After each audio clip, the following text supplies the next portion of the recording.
നമസ്കാരം, ഞാൻ ഡോക്ടർ മുഹസിൻ, ശാന്തിയിലെ കുട്ടികളുടെ ഡോക്ടർ. മഴക്കാലമാണ്.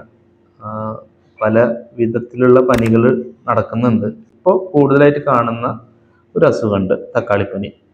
ഹാൻഡ് ഫുഡ് മൗത്ത് ഡിസീസ് അഥവാ തക്കാളിപ്പനി. തക്കാളിപ്പനി എന്ന് പറയുമ്പോൾ ഒരുവിധം പാരൻസിനൊക്കെ അതിനെ പറ്റിയുള്ള കുറേ കാര്യങ്ങളൊക്കെ അറിയാം. കൂടെ പുതുതായിട്ടുള്ള ഒന്ന് രണ്ട് കാര്യം കൂടി പറയാൻ ഞാൻ ഉദ്ദേശിക്കുന്നത്. അപ്പോൾ തക്കാളിപ്പനി എന്ന് പറഞ്ഞാൽ ഒരു വൈറൽ ഫീവർ ആണ്. കോക്സാക്കി വൈറസ് എന്നൊക്കെ പറയുന്ന ഒരു വൈറസാണ് സാധാരണഗതിയിൽ തക്കാളിപ്പനി ഉണ്ടാക്കുന്നത്. 6-7 വയസ്സിന് താഴെയുള്ള കുട്ടികളെയാണ് ഇത് കൂടുതലായിട്ടും ഇത് ബാധിക്കുന്നത്.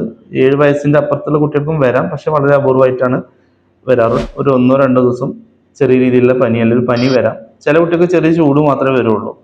പിറ്റേ ദിവസം ആകുമ്പോഴേക്കും വായിൽ ചെറിയ പുണ്ണ് പോലെ വന്നിട്ടുണ്ടാവും.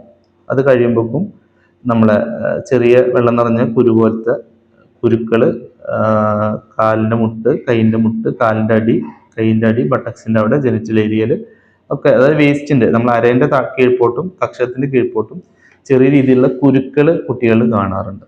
അടുത്ത 2-3 ദിവസം ഈ കുരുക്കൾ വന്ന് അത് ഉണങ്ങി കരിഞ്ഞ് അങ്ങ് പോവുകയും ചെയ്യും. ബുദ്ധിമുട്ടുണ്ടാക്കുന്ന ഒരു പനിയല്ല എന്നുള്ളതും അറിയാം. അപ്പോൾ നമ്മൾ മനസ്സിലാക്കേണ്ടത്, ഞാൻ ആദ്യം പറഞ്ഞ പോലെ ഇത് വൈറൽ ഫീവർ ആയതുകൊണ്ട് ഇതിന് ആൻറ്റിബയോട്ടിക് അങ്ങനത്തെ മരുന്നുകളൊന്നും വേണ്ട.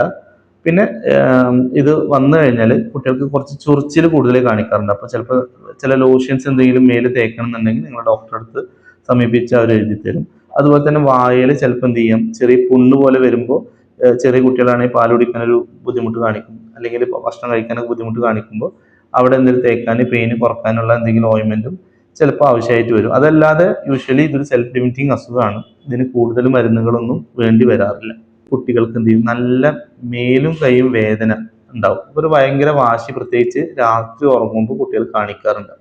സോ നിങ്ങൾ എന്ത് ചെയ്യണം, പനി ഇല്ലെങ്കിൽ പോലും തക്കാളിപ്പനി ആ പൊന്തുന്ന കുരുക്ക വരുന്ന ഒരു സമയത്ത് ഒരു 3-4 ദിവസം രാത്രി പാരസിറ്റമോൾ കൊടുത്തു കഴിഞ്ഞാൽ കുട്ടികളൊന്ന് മേലും കൈ വേദനയൊക്കെ ഇല്ലാണ്ട് ഒന്ന് സുഖമായിട്ട് ഉറങ്ങുന്നത് കാണാറുണ്ട്. ഇതിന് ആൻറ്റിബയോട്ടിക് അങ്ങനത്തെ മരുന്നുകളൊന്നും വേണ്ട. നമ്മൾ നന്നായിട്ട് ഹൈഡ്രേറ്റ് ചെയ്യണം, നന്നായിട്ട് വെള്ളം കൊടുക്കണം.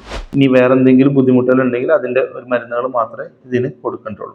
അപ്പോൾ ഇത്രയും കാര്യങ്ങൾ എല്ലാവർക്കും അറിയാം.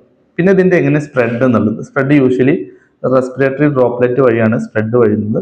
പിന്നെ ഇതുള്ള കുട്ടികളിൽ ഇപ്പോൾ നമ്മൾ ആ കുരുവിൻ്റെ ആ വെള്ളം ഉണ്ടല്ലോ, കുരു പൊട്ടിയിരിക്കുന്ന വെള്ളം, അത് ടച്ചായി കഴിഞ്ഞാൽ വരാം, സലൈവ വഴി വരാം, നേസൽ സെക്രീഷൻ വഴി വരാം. അപ്പോൾ ഇത്രയും കാര്യങ്ങളൊക്കെ ഒരുവിധം പാരൻസിനൊക്കെ അറിയാം.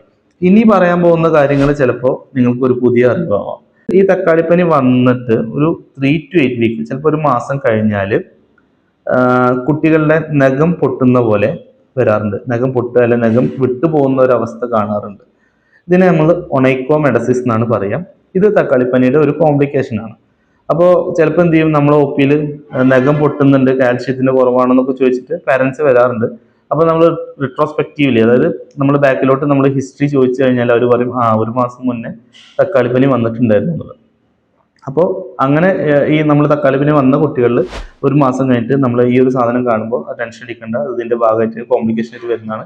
അതും പക്ഷേ പ്രത്യേകിച്ച് ഒന്നും ചെയ്യേണ്ട ആവശ്യമില്ല. അത് തനിയെ നെയില് അതിൻ്റെ ഗ്രോത്ത് വരുമ്പോൾ റെഡി ആയിക്കോളും.